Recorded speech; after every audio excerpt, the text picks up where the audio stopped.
pour qu'on puisse également visualiser le webinar sur Team Web Marketing et que les personnes qui ne peuvent pas être, qui n'ont pas disponible actuellement puissent le revoir en replay. Voilà. Parfait. Merci bien, bonjour à tous ceux qui sont présents. MQment travaille du coup avec Format West qui nous a invités pour la Format West Academy à venir présenter MQment. Ce qu'on va présenter aujourd'hui, c'est surtout comment augmenter les ventes d'une boutique avec du marketing comportemental. Donc on va aller voir un petit peu ce que c'est tout ça. L'objectif de ce webinaire, c'est pas de vous présenter exactement MQment, c'est surtout de vous donner quelques bonnes pratiques et essayer de trouver après des choses et des leviers activables à la fin que vous pourrez mettre en place et d'engager une discussion, que ce soit avec la team Format West ou avec MQment, auprès des bonnes pratiques e-commerce qu'on pourrait mettre en place. Je suis Thibaut Bonnefoy, le directeur marketing de MQment.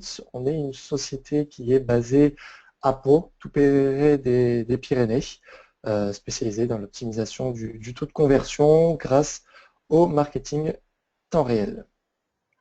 Aujourd'hui, on va passer plusieurs choses en revue.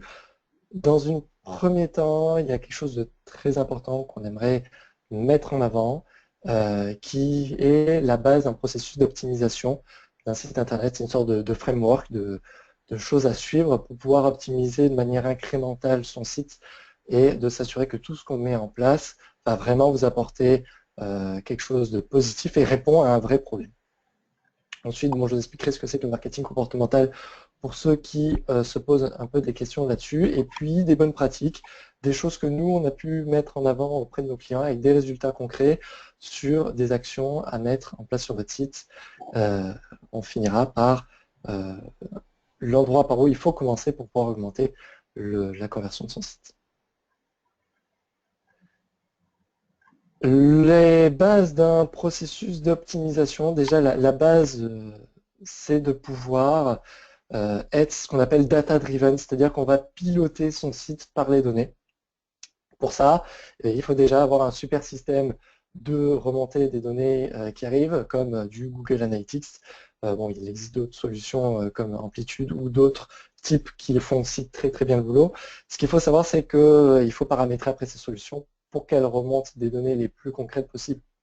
C'est sur ces données-là qu'on va s'appuyer, qu'il faut que vous vous appuyiez pour pouvoir après analyser les problématiques de votre site, essayer de comprendre si vous avez un taux de conversion qui correspond vraiment à ce que vous voulez, un taux de mise en panier qui est bon, est-ce que vous avez assez d'inscrits à la newsletter, tout ça, ou tous des problèmes d'abandon de votre site sur des pages en particulier, vous allez pouvoir l'identifier à travers les données. À travers ces données-là, on va pouvoir déterminer des problèmes et on va pouvoir mettre en place des recommandations pour pouvoir soulever ces problèmes-là. Ces recommandations, vous allez, si vous faites un brainstorming dans votre équipe, vous allez avoir plein d'idées en place. Il faut absolument les prioriser, essayer de mettre en place soit une par une, soit plusieurs recommandations en même temps et absolument les tester et continuer à travailler sur vos données pour s'assurer que ce que vous mettez en place correspond bien à l'objectif que vous été donné sur les résultats que vous attendez. Je vais prendre un exemple tout simple, mais si jamais vous voulez beaucoup d'inscrits à votre newsletter et que le champ inscription newsletter est pour l'instant dans votre footer, on peut imaginer que le mettre dans le header, ça va changer le nombre d'inscrits à la newsletter. On peut mettre pour ça de l'A/B testing, essayer de mettre 50% de votre site avec le champ inscription newsletter dans le footer, 50% du site avec le champ inscription dans le header. Le plus important, c'est pas d'avoir fait ça, le plus important, c'est de regarder ce qui va se passer ensuite et de regarder si les gens qui ont vu le champ inscription newsletter dans le header ont effectivement mis leur adresse email plus que ceux qui avaient le champ dans le footer. Une fois qu'on a les résultats, on peut par exemple implémenter 100% de notre optimisation sur le site et puis on recommence. On reprend nos données, on repasse en revue les problématiques, on essaie de retrouver d'autres choses et on continue. C'est vraiment la base d'un processus d'optimisation incrémentale. Alors qu'est-ce que ça veut dire marketing comportemental temps réel? Ce que ça signifie, c'est qu'on va, comme un bon vendeur dans un magasin physique, essayer sur votre site de personnaliser le parcours client en allant conseiller le visiteur lorsqu'on voit qu'il est perdu, en le guidant à travers les rayons pour lui montrer les offres commerciales en cours, en essayant de le rassurer lorsqu'on voit qu'il est abandonniste. C'est essayer de comprendre l'état d'esprit du visiteur et de personnaliser son état d'esprit. Sur un site internet, on peut faire à peu près la même chose que dans un magasin physique, grâce à un outil, notamment MQment, qui permet de segmenter les visiteurs en fonction de signaux faibles. Ces signaux faibles, c'est ce qu'on appelle aussi l'analyse de micro-données en temps réel. Ce sont des informations qu'on remonte. Certaines informations qu'on peut aussi voir dans Google Analytics ou dans d'autres outils d'analyse. Mais la différence avec ce qu'on propose, c'est qu'on va réagir en temps réel à toutes ces données-là pour mettre en avant des informations à votre visiteur. Donc ces micro-données, aussi appelées signaux faibles, ça va être le mouvement de la souris, la provenance du visiteur, est-ce qu'il vient de votre campagne AdWords, est-ce qu'il vient du newsletter, de Facebook, est-ce qu'il vient d'un Google en naturel? Est-ce que le visiteur ajoute un produit dans son panier? Quelle est la valeur de son panier? Combien de temps il passe sur votre site?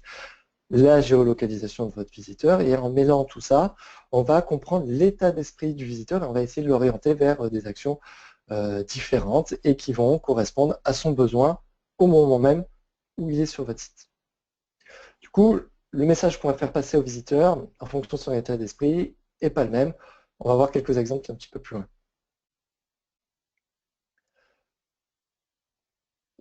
Chez MQment, notre adage, c'est d'être data-driven. Donc, on va piloter absolument tout ce qu'on met en place par les données. Et le plus simple pour ça, c'est de mettre en place de l'A/B testing.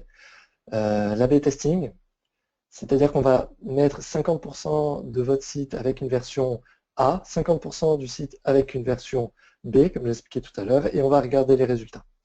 Il faut aussi savoir que l'A/B testing, c'est valable pour des sites qui ont un certain trafic. En dessous d'un certain trafic, c'est assez compliqué d'avoir un retour qui va être, disons, ce qu'on appelle statistiquement significatif, c'est-à-dire qu'on va pouvoir s'assurer qu'une variante A sera vraiment plus pertinente qu'une variante B.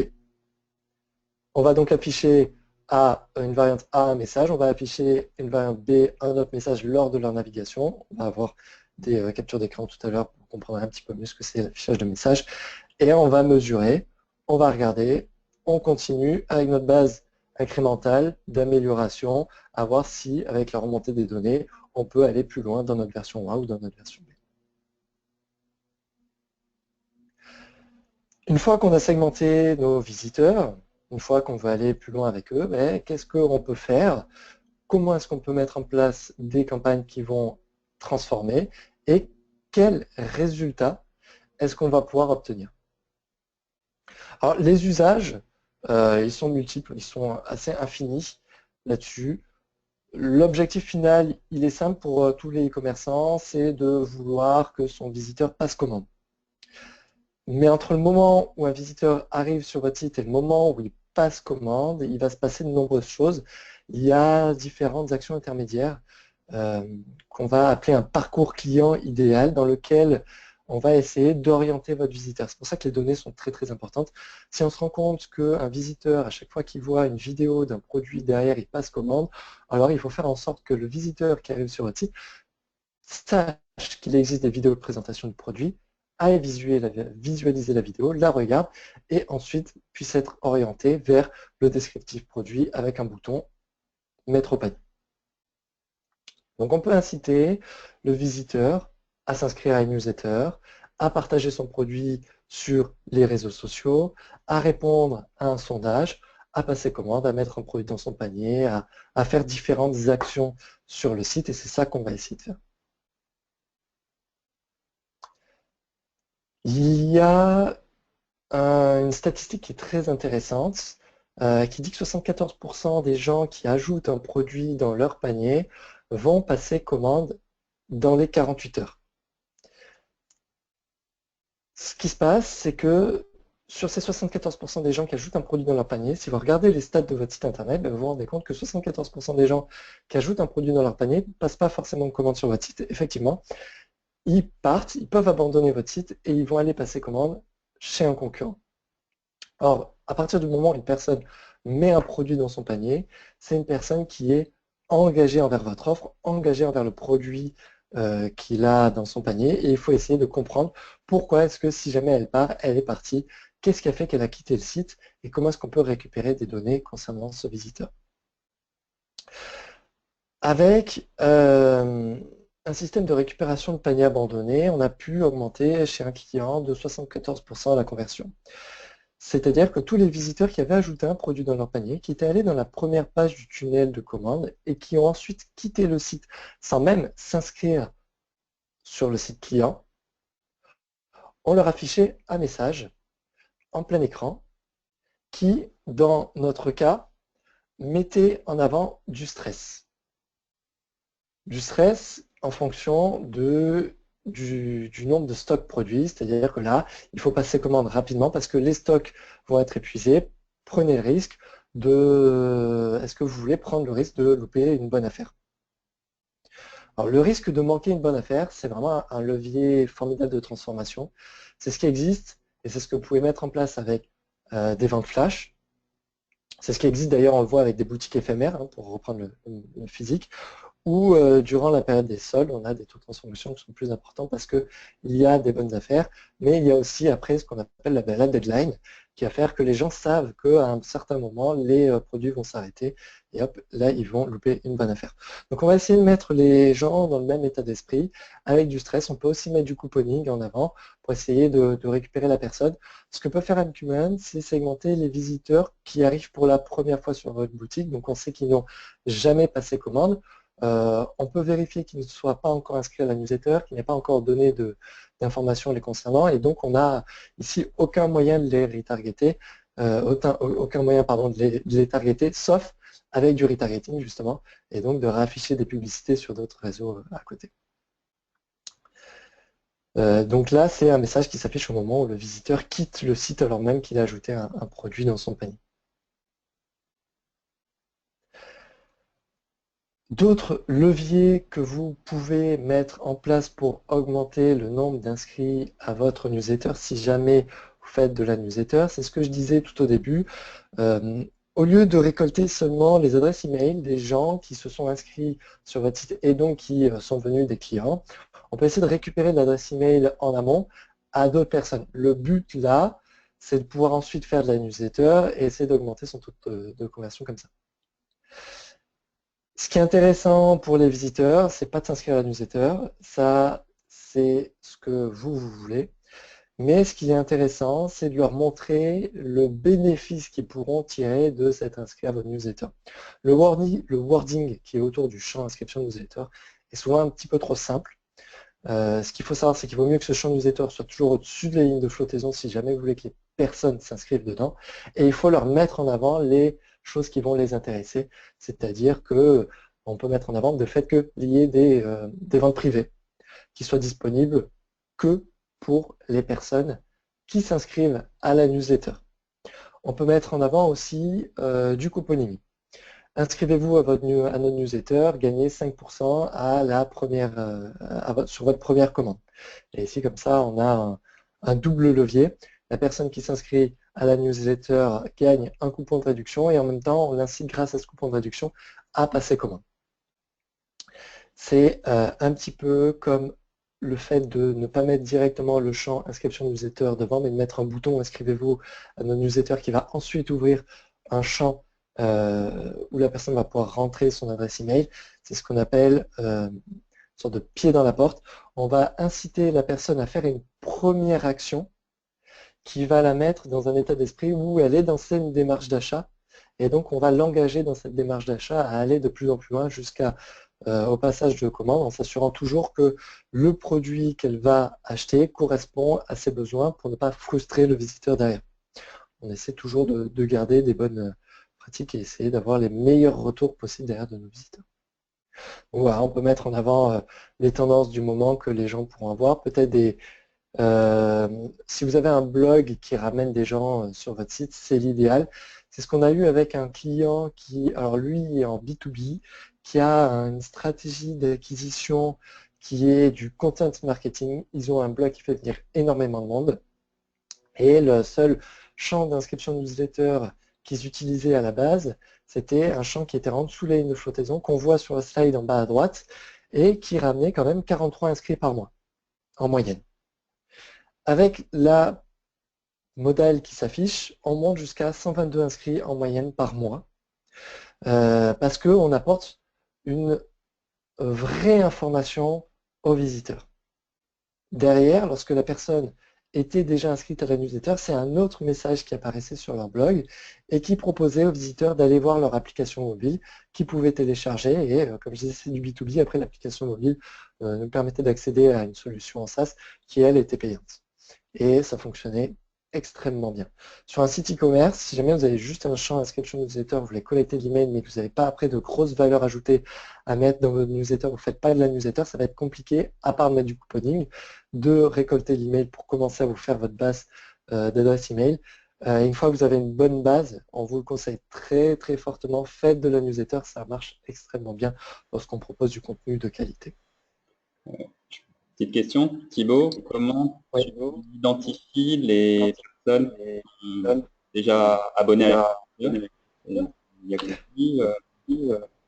Alors, pour détecter les personnes qui sont déjà inscrites à la newsletter, ce qui se passe c'est qu'Ncumment, de manière technique, lorsqu'on l'installe sur un site, donc c'est juste un script qu'on pose tel Google Analytics, il ne nous donne pas accès à la base de données de notre client. Donc on ne sait pas qui déjà sur l'historique s'est inscrit à la newsletter.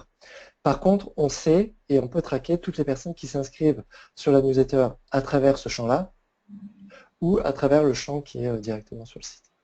Et ces gens-là, on sait qu'ils sont déjà inscrits à la newsletter. Et on va pouvoir les segmenter de cette manière-là, si ça répond à la question. D'accord. On n'a pas d'historique de tout ce qui s'est passé avant. On est comme Google Analytics. Quand on met le script, on va commencer à avoir des données. Avant, on n'a rien du tout. Une fois qu'on a mis notre script, c'est là où on va pouvoir voir si la personne a déjà passé commande ou pas. Et ça, on ne le sait qu'à partir du moment où on est présent sur notre site. On va pouvoir voir si la personne s'est inscrite à la newsletter à partir de ce moment-là. Et donc, c'est vraiment en jouant sur cet effet-là qu'on va pouvoir aller plus loin.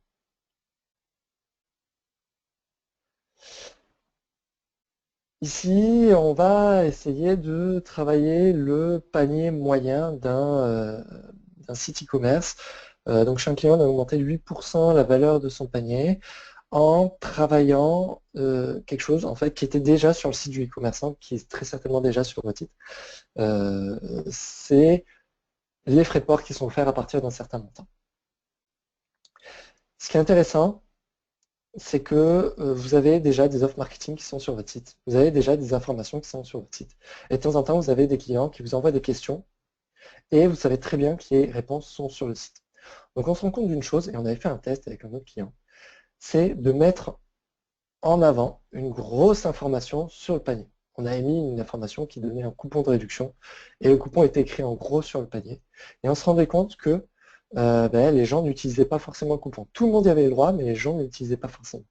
Parce que les gens ne lisent pas forcément l'information qui est sur le site et des fois ils vont poser la question parce qu'ils n'ont soit pas lu, soit pas trouvé cette information. Nqman propose de mettre en avant donc, des modales qui vont s'afficher sur l'écran du visiteur, qu'on va afficher à un certain moment, très souvent en décalage par rapport au chargement de la page, ce qui fait que l'œil du visiteur est tout de suite attiré vers ce message-là et les premiers mots du message sont lus. Et c'est ça qui va intéresser le visiteur. Si les premiers mots du message sont pertinents, derrière, on arrive à transformer le visiteur.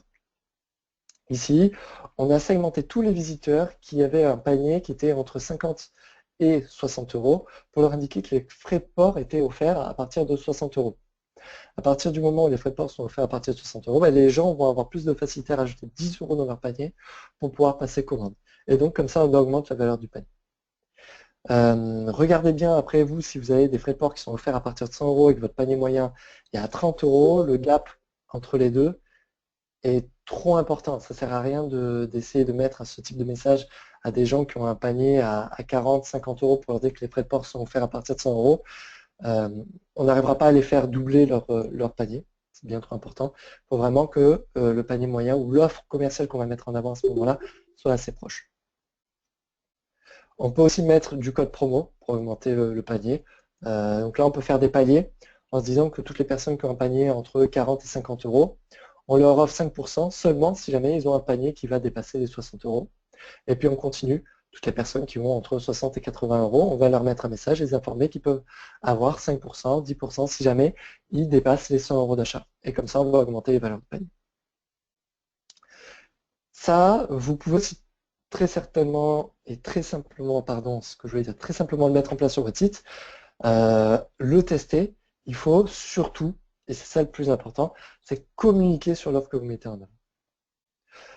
Voilà à quoi ressemble un message qu'on a pu mettre en avant ici, donc qui dit que la livraison est offerte à partir de 60 euros d'achat. Si vous regardez bien, le panier est à 54,90 €. La personne, ce qui est très très important, elle n'est pas dans le tunnel de commande. Une fois qu'une personne est rentrée dans un tunnel de commande, il faut absolument la chouchouter pour qu'elle aille au bout de son tunnel de commande sans la perturber. On prend exemple sur les grands sites, Azos, ce que fait la Fnac, Amazon, regardez bien, lorsque vous rentrez dans le tunnel de commande, vous pouvez pratiquement plus rien faire d'autre. Le menu disparaît, il n'y a plus d'offres autour, on est dans un endroit épuré, il nous concentre sur l'action qu'on a à faire en face de nous, rentrer notre adresse email, rentrer nos coordonnées, rentrer notre carte bleue et passer commande. Avec un système d'un panier qui est épuré, on va perdre beaucoup moins de monde. Si vous avez la possibilité de supprimer certains menus dans votre tunnel de commande, faites-le et mesurez les résultats par rapport à ce qu'il y avait avant pour regarder un peu la différence que vous avez. Si ça marche sur les grands, Azos, la Fnac, Amazon, c'est que ça peut marcher dans de nombreux endroits. Il faut le mettre de manière intelligente en place et toujours mesurer ce qu'on fait, toujours regarder si le taux de transformation derrière restera le même.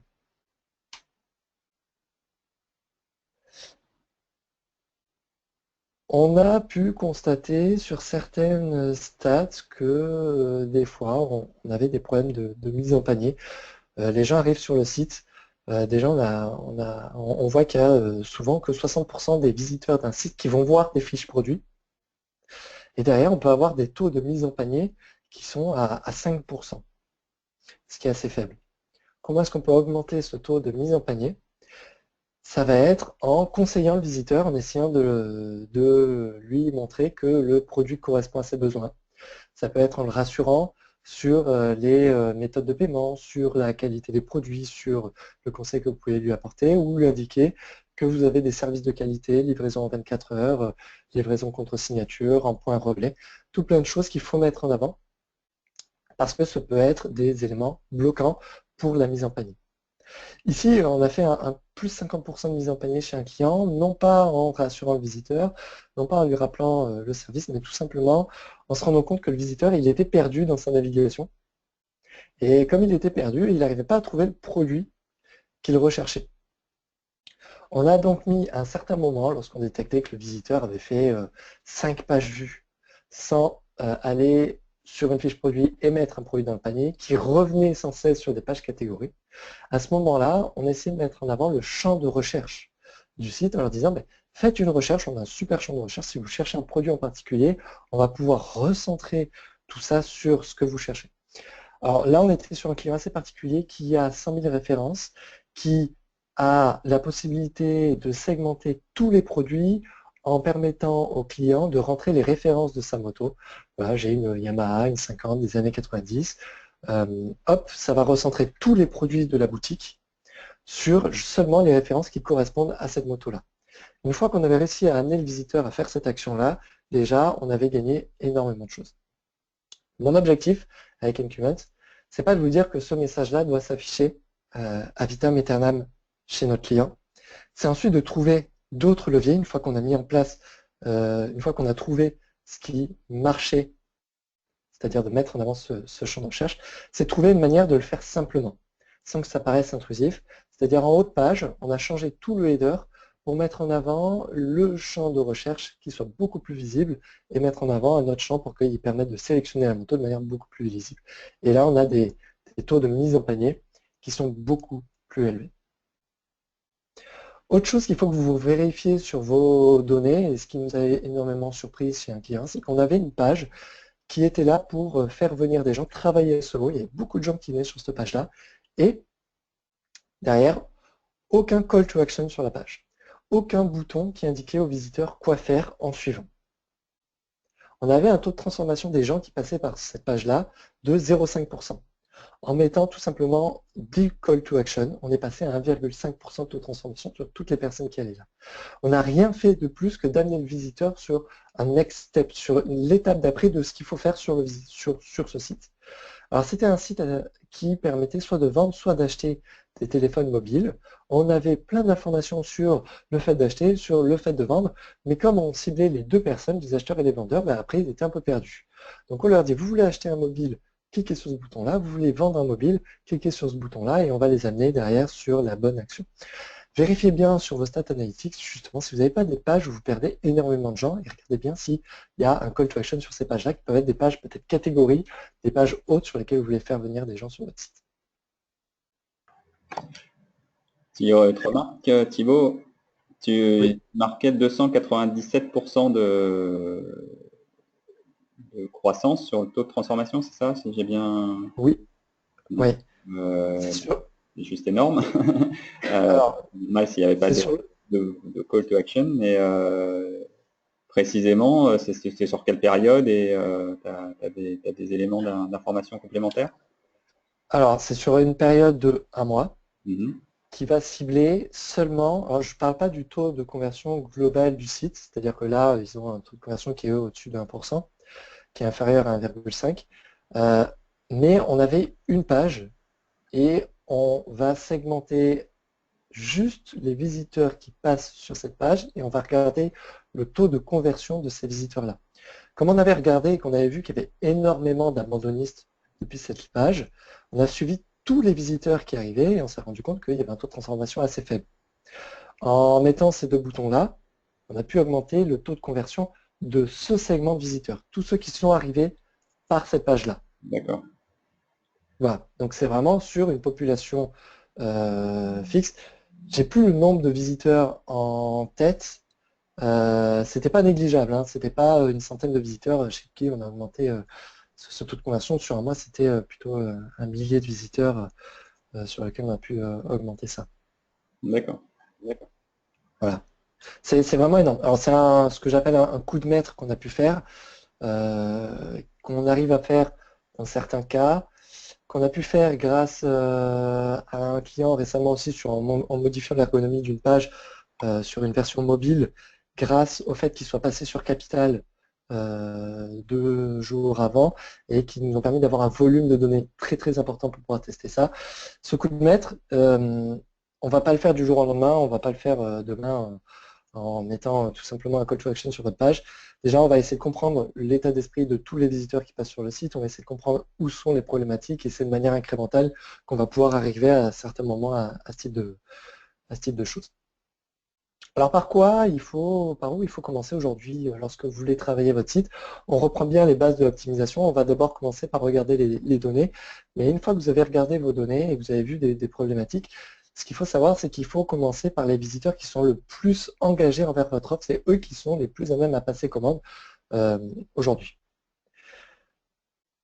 Si un visiteur arrive sur votre site et repart tout de suite, ça va être beaucoup plus dur de le convaincre de passer commande qu'un visiteur qui arrive sur le site, qui a ajouté un produit dans le panier et qui allait dans le tunnel de commande. À partir du moment où il est rentré dans ce tunnel de commande-là, juste pour info, si jamais il a rentré son adresse email et qu'il a commencé à créer un compte, comme 74% des gens qui ont ajouté un produit dans leur panier vont passer commande dans les 48 heures, n'envoyez pas de mail de relance de panier abandonné au bout de 48 heures, c'est trop tard. Envoyez des mails de relance de panier abandonné, ne mettez pas forcément du couponing dedans, vous pouvez aussi mettre du stress, mais envoyez-le 2 à 4 heures maximum après que la personne ait abandonné son panier. Il faut que ça soit assez rapide, il ne faut pas que le visiteur ait le temps de trouver moins cher ailleurs, il ne faut pas que le visiteur ait le temps d'oublier qu'il était en train de faire ça, il faut qu'il puisse voir ce qu'il fait, il faut qu'il s'en rappelle lorsqu'il reçoit le mail. Alors par où il faut commencer pour inverser le tunnel de commande? On va prendre les personnes qui sont les plus engagées et on va essayer de regarder pourquoi est-ce que les personnes dans notre tunnel de commande, ben, ils ne sont pas allés au bout. Qu'est-ce qui en fait qu'ils sont partis? Pourquoi est-ce qu'ils ne sont pas allés jusqu'au bout de son tunnel de commande? Il peut y avoir de multiples raisons. Ils n'ont pas trouvé les méthodes de paiement, il peut y avoir un bug dans le formulaire, et ils peuvent ne pas comprendre certaines choses. Alors pourquoi est-ce que je vous dis ça? Parce que si on va d'abord travailler sur la mise en panier avant de travailler le tunnel de commande, on va peut-être augmenter de 50% la mise en panier. Si derrière le taux de conversion ne change pas, c'est qu'il y a un problème ailleurs. Et au lieu d'aller travailler ce problème plus tard, on va d'abord travailler le problème à sa source. C'est au niveau du passage de commande. Et puis après, on redescend. Pourquoi est-ce que la personne n'a pas passé commande? C'est toute la problématique. Pourquoi est-ce que la personne a du mal à créer son compte? Hop, on redescend. Pourquoi est-ce que les personnes ne vont pas voir la page panier? Pourquoi est-ce que les personnes ne mettent pas dans leur panier? Et on redescend, on redescend, on redescend. Tout ça toujours dans notre processus d'optimisation avec les données. Toujours, toujours, toujours. Alors, il y a une chose qui est très, très intéressante en plus de Google Analytics pour pouvoir regarder le comportement de vos visiteurs et comprendre ce qu'il fait. C'est une solution qui s'appelle Hotjar. Je ne sais pas s'il y en a qui connaissent chez vous. C'est gratuit jusqu'à un certain niveau de visualisation. Pour du basique, nous on s'en sert avec tout ce qui est gratuit, ça nous suffit pour le moment. Ça permet de visualiser ce que fait le visiteur avec sa souris. Où est-ce qu'il passe sur le site? C'est un petit peu comme si vous étiez derrière lui, derrière votre internaute, derrière son écran, et en train de regarder exactement ce qu'il fait, où est-ce qu'il va, où va sa souris. Et en fait, ça prend des captures vidéo, et ça vous remontre tout ce qu'il fait. Et on peut faire comme ça des analyses de formulaire, des analyses de ce que fait le visiteur. Et vous allez vous dire, mais il y a un bouton là, et j'ai l'impression qu'il ne le voit pas, il passe devant, il a l'air de chercher le bouton, et effectivement, peut-être qu'il ne voit pas ce bouton-là. Il y a peut-être quelque chose à faire sur ça. Il y a de l'analyse de formulaire aussi qu'on peut faire, qui permet de mettre un tracker sur un formulaire et de vous dire, ben voilà, ce formulaire-là, en moyenne, chaque visiteur s'y reprend à 3 fois pour pouvoir le compléter. Et ça, très souvent, dans les créations de comptes, c'est parce que les labels des champs portent à confusion et que les gens sont un peu perdus. Notre but, c'est d'accélérer le plus vite possible toute la partie la plus critique qui va être le passage de commande. Si les gens savent très très rapidement comment rentrer leur compte, on arrivera beaucoup plus rapidement à ce passage de la commande. Donc maintenant, ce qu'il faut faire, c'est s'appuyer sur ces données-là, regarder si Hotjar peut vous intéresser, utiliser un processus d'optimisation, regarder si vous avez assez de trafic pour pouvoir faire l'A/B testing, et puis, je vais dire, continuer les formations chez FormaWest, parce qu'elles sont de qualité et qu'on a pu nous regarder un petit peu ce qu'ils faisaient, c'était toujours très très intéressant. Si jamais vous avez des questions, j'arrive au bout de ce webinaire, vous pouvez me joindre par la suite à mon adresse email thibaut@mqman.com, prendre contact avec Stéphane, toute la team FormaWest Academy, et sinon je suis disponible jusqu'à encore midi 15, si on ne veut pas trop dépasser, ou même après, si jamais vous avez des questions. Super, merci Thibaut. Allez-y, levez la main ou manifestez-vous sur le chat et éventuellement en vous donnant la parole avec un micro si vous le souhaitez, ou posez votre question par chat si Thibaut peut y répondre. Peut-être pour commencer, est-ce que c'était pas forcément prévu au niveau du webinaire, mais est-ce que tu auras la possibilité de nous montrer un petit peu l'interface de la solution que tu proposes? Alors ouais, on peut montrer l'interface. Je vais juste ouvrir mon interface. Pendant ce temps-là, si vous avez des questions, n'hésitez pas.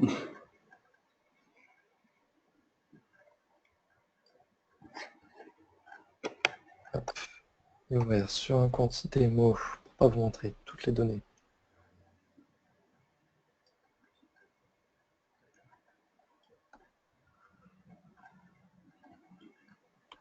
Comment ça se passe pendant que tu ouvres au niveau commercialisation? C'est une solution donc, que tu proposes en accompagnement, en service client, et après il y a Teddy nous dit Alors c'est c'était très, son mode de commercialisation était très lié au volume de vente généré par sa solution. Comment ça se passe chez vous? Alors chez nous, on est une solution avec un abonnement mensuel sans engagement qui commence à 69,90 € hors taxe, qui vous permet après d'accéder à toutes les fonctionnalités de l'outil, de tout mesurer, donc de pouvoir aussi mesurer le ROI de notre solution, notamment en faisant de l'A/B testing, parce que tout est intégré à notre solution. Et de voir après le comportement de vos visiteurs, d'essayer de comprendre ce qui se passe. Donc c'est assez simple, on a essayé d'être le plus transparent possible. Vous aimez la solution, vous pouvez continuer. Vous n'aimez pas, vous voulez l'arrêter, vous pouvez l'arrêter. Vous avez du baisse de trafic et donc vous pensez que la solution ne sera plus utile pour vous, vous pouvez couper l'abonnement, on le reprend quelques mois après. Nous, on essaie d'être là le plus présent possible pour pouvoir vous aider à comprendre ce qui va transformer et ce qui va pouvoir être des bonnes pratiques Incument. On a un super blog qui nous permet aussi de communiquer là-dessus et de vous aider à voir comment utiliser au mieux la solution là-dessus. Ensuite, vous avez absolument accès à tout. Il y a 14 jours d'essai gratuit. Ce qu'on aime bien faire dans ces 14 jours, c'est les séparer en 2 fois 7 jours. On vous aide à mettre en place des premières commandes, des premières campagnes, et on va ensuite faire un bilan au bout de 7 jours, voir si les premières campagnes correspondent déjà à l'atteinte de vos visiteurs, si on arrive à augmenter vos ventes déjà, et puis on va rechanger ça, on va retravailler les campagnes, on va relaisser tourner ça 7 jours, et après on fait un bilan au bout de 7 jours. Pas besoin d'entrer la carte bleue au début de la solution, vous n'avez pas oublié qu'au bout de 14 jours, on ne prélèvera pas automatiquement là-dessus, on va ensuite rediscuter à la fin avant de lancer la solution. Vous appliquez vos bonnes pratiques à vous-même, quoi. Ouais, exactement, tout à fait. Alors, ici, on a, je vais prendre une campagne un petit peu au hasard. La possibilité, tout le monde voit bien mon écran? Oui, oui. Enfin, moi, en Ok, tout cas, oui. super. Ouais. Comme j'ai 2 écrans et que je partage le deuxième, je vais m'assurer que tout soit bien. Donc on a des campagnes qui vont se configurer en 4 étapes. Première étape qui est juste du paramétrage.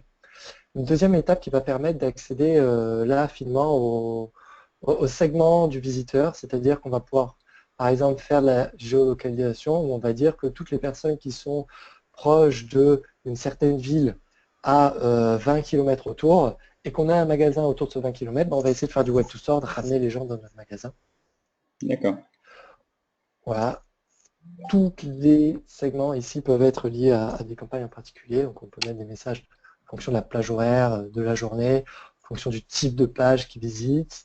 Est-ce que la personne est en train d'abandonner le site? Est-ce qu'il soumet un formulaire? Est-ce qu'il a un montant dans son panier sur une certaine valeur? Compter des événements particuliers, donc là on peut mettre du spécifique en plus. Par où arrive notre visiteur? Depuis combien de temps est-ce qu'il est sur notre site? Euh, tous ces segments-là, ils sont nombreux.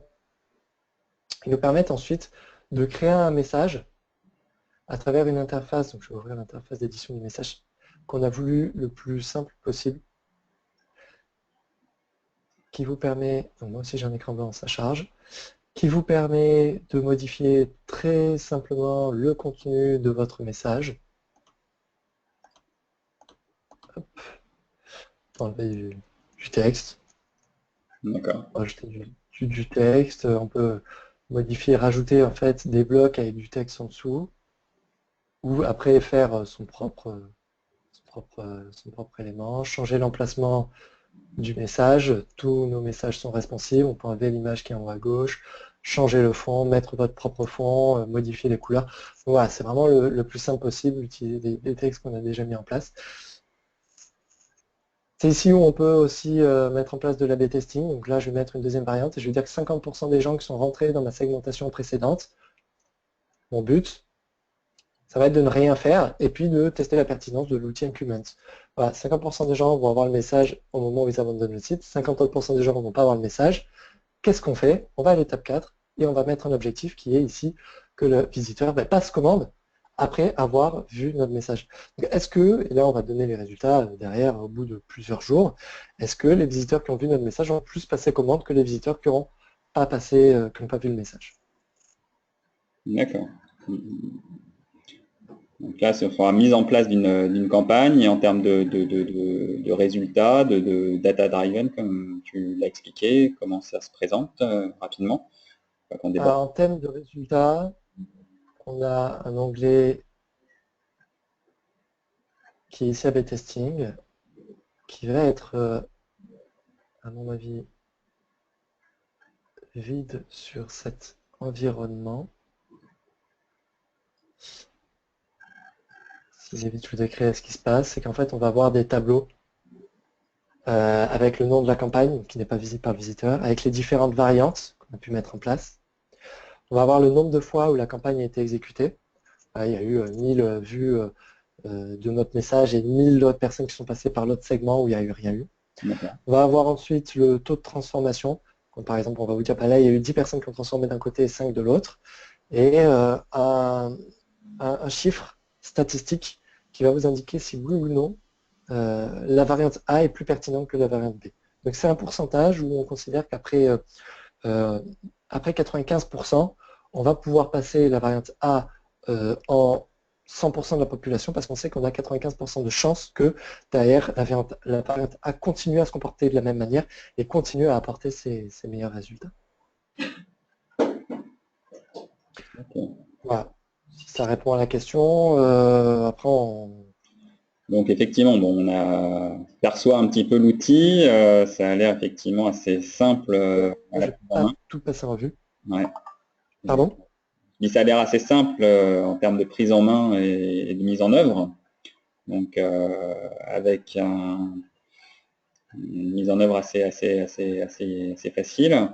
Maintenant, j'invite les participants au webinar à tester sur les 14 jours et peut-être un peu plus si Thibaut nous le permet. Et puis éventuellement, revenir vers Thibaut s'il y a des questions qu'il voit qui arrivent après le webinar. Et il ne me reste plus qu'à te remercier. Je ne sais pas si Merci tu beaucoup, voulais Stéphane. ajouter quelque chose également. On a passé en vue tout ce qu'on voulait vous dire. N'hésitez pas à revenir sur vers la team for West pardon, Academy On ou va moi-même si jamais vous avez des questions. marketing, tout à fait, ouais, ça va de pair. Et puis on vous mettra à tous le webinar et surtout à ceux qui n'ont pas pu être présents ici et maintenant sur teamwebmarketing.fr avec le lien vers tes coordonnées pour plus d'infos. Bon. Merci bien, avec grand plaisir. On fait des présentations de la solution en one-to-one précisément sur votre site pour essayer de répondre à vos problématiques en fonction du taux de transfert que vous avez, en fonction de vos objectifs et pour pouvoir vous conseiller, voir. Des fois, il nous arrive de discuter avec des gens et de se rendre compte qu'en fait, ce qui est le problème à l'heure actuelle, ça ne va pas être le taux de transformation qu'il faut améliorer, mais plutôt faire de l'acquisition et là, on vous ramènera vers d'autres partenaires et vers d'autres gens. Ça peut être intéressant de discuter. Ouais, ça prend une vingtaine de minutes par Skype ou à travers d'autres systèmes qui nous permettent d'échanger, des fois simplement d'échanger, de vous mettre des bonnes pratiques en place. Ok, parfait.